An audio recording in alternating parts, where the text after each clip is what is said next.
morning, everyone. Welcome back to the channel. We are back here once again at Ciocca Kia in Ewing, New Jersey. Our second straight K5 for you. We're taking the 2023s as they come in. Last video was the 2023 Kia K5 EX, which is that luxury trim they have for the K5. Today we have a 2023 Kia K5 GT line front-wheel drive. The GT line comes in two trims, the GT line front-wheel drive trim and the GT line all-wheel drive trim. Hopefully we can get an all-wheel drive one on the channel as well to do a comparison. But this is the one we have for you today in wolf gray, which is one of my favorite colors on the K5. The Kia badge up top, flat black on the Tiger Nose grille, upper and lower, fully functional. We do have fake side air curtains. I wish they would have made those functional. However, we have daytime, LED daytime running lamps, LED headlights, LED fog lamps, LED lighting all around the car on the exterior for safety. And I think that's a nice thing coming into the GT line, all LED all the way around. All right, what are we working with wheel and tire setup on the K5 GT line? We have an 18-inch wheel, black, gloss black, silver accents, 5 spokes, nice and attractive, ventilated rotors, 4 piston brake calipers, wrapped in 235 45 series sidewall, all-season Pirelli P0 tires. Full side profile on this K5 GT line, and I just love this wolf gray color on the exterior. I think it looks great. Everything is painted. We do have some silver trim up on top of the windows that flows all the way to the rear of the car. Let me know if you think that should be silver or maybe some black chrome. With the sporty look and black everywhere else, the black chrome might look better, or that silver is going to tie into those silver wheels highlights. So let me know what you think. As we move in, we're fully painted on the wheel wells. We are gloss black on the side view mirror, LED turn signals. We're color matched on the front and rear door handles. We have a left side fuel filler cap. We're color matched on the shark fin antenna up top, and the GT line, this particular car does not have a sunroof. All right, here we are at the back of the car. We have this gloss black deck lid spoiler that has a nice little kick up. Your Kia badge, color matched all the way down. We have a rear diffuser here, and then unfortunately we have these 2 fake exhaust vents. If you're gonna do a dual exhaust, do a dual exhaust. If it's gonna be tucked up underneath like we have here, you know, get rid of these fake vents. I just think it looks silly, and I don't think it adds anything to the style. Let me know what you think in the comments below. All right, engine time here at the K5 GT line. Same power plant we saw in the EX, 1.6 liter turbo 4-cylinder engine, mated to a 8-speed automatic transmission, MPGs, 27 in the city, 37 on the highway, 31 combined. Minimum octane rating again is 87, so you can run this on regular unleaded gas. All right, we are inside the 2023 GT line in wolf gray.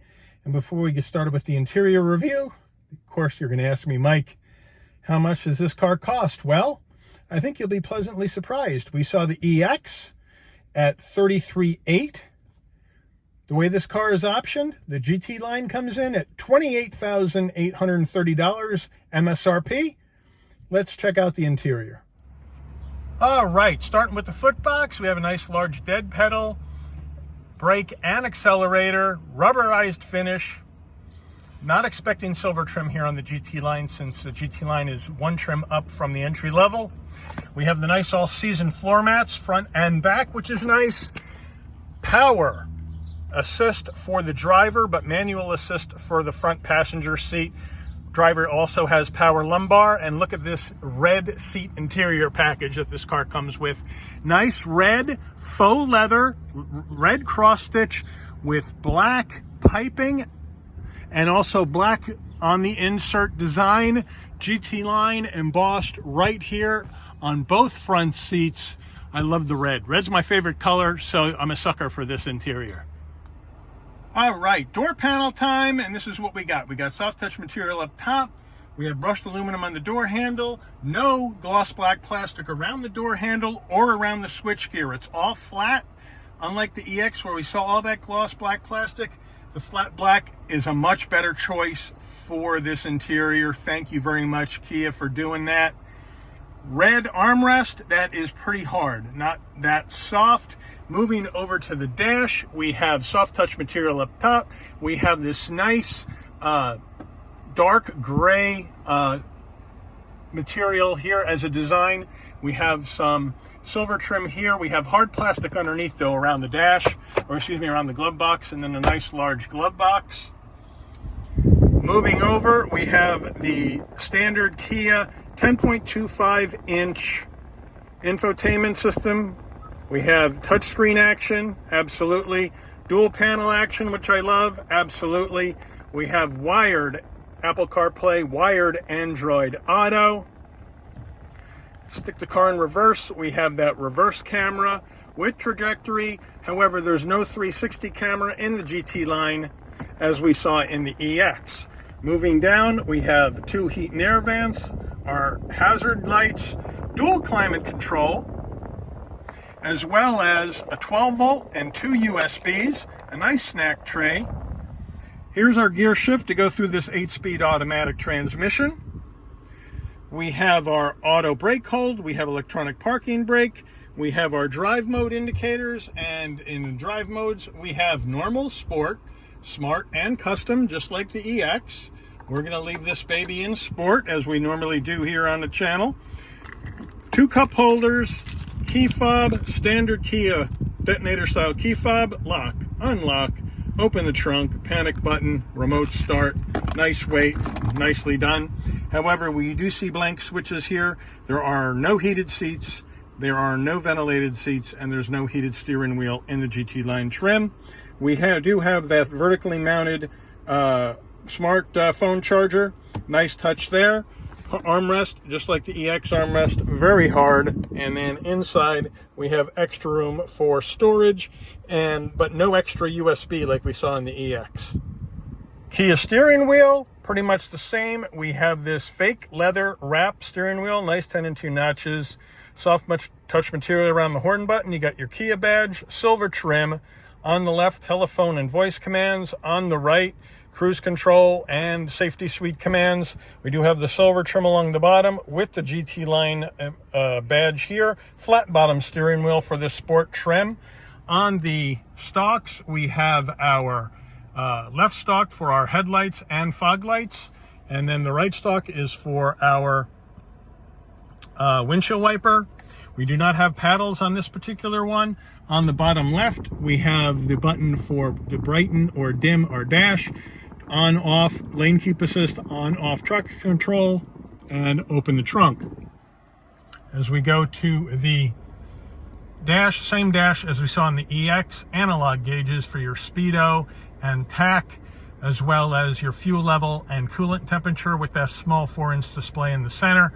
That's going to give you additional vehicle information. You can also have a digital speedometer, but you can get your tire pressures, you can get your average miles per hour, and those types of things.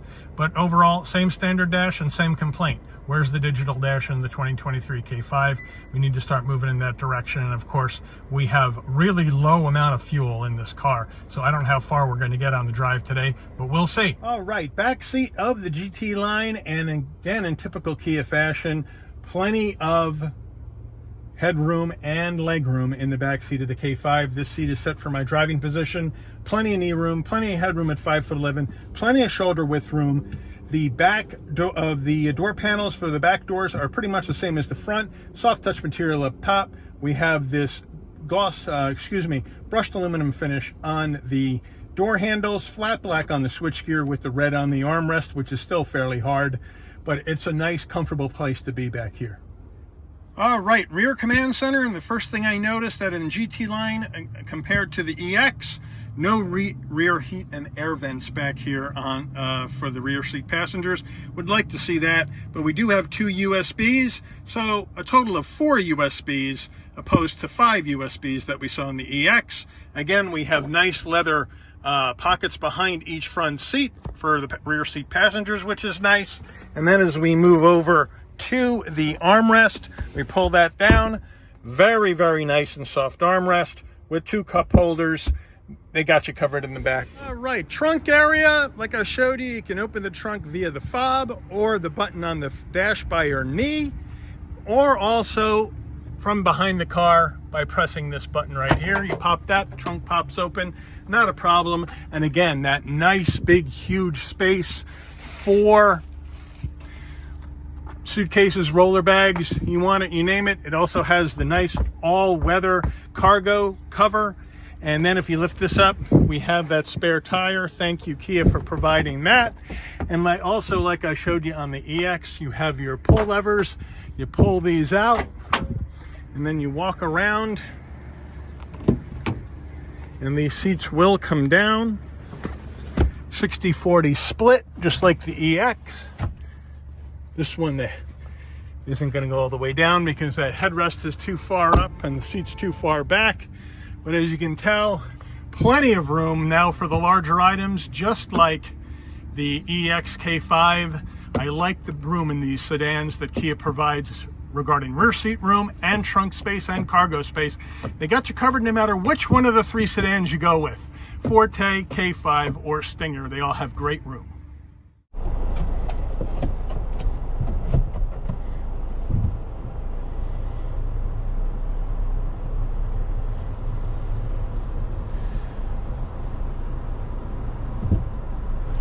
All right, we are driving the GT line 2023, and again, this is going to drive very similarly to the EX, right? Because we have the 1.6 liter turbocharged 4 with the 8-speed, so we're getting 180 horsepower, same as the EX, right? Stiffened up the suspension a little bit for GT line to make it more responsive.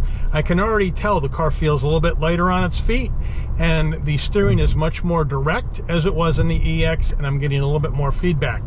So I like that. So they did do some tweaking to make the GT line a more sporty trim than the EX, even though it's a lower cost trim than the EX in the hierarchy. I like, again, the visibility is great. Windshield, side view mirrors are nice and large. Unlike the EX, they're not auto fold. That is something you get when you move up in trims, right? No panoramic sunroof like we had in the EX. That's okay with me. I never use my sunroof anyway. Let me know if you need to have one. Rear glass is fine to look at, no worries. Air conditioning feels great. It's going to be 100 and something degrees in central Jersey today, and it feels terrific. All the switchgear is easy to get to. I like the fact that they've gotten rid of most of the piano gloss black plastic that we saw in the EX all over the switchgear and all over the dash. There still is some around the infotainment center, and some on the center, a little bit on the center console and around the dashboard binnacle, but it's not too crazy. Much more doable than the EX trim. So I like that better about GT line.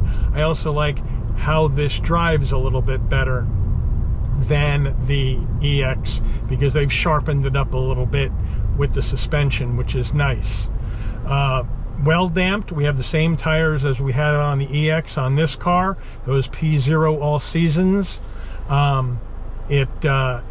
With the 45 series sidewall, it's going to give you a nice comfortable drive. It's going to soak up those bumps for you.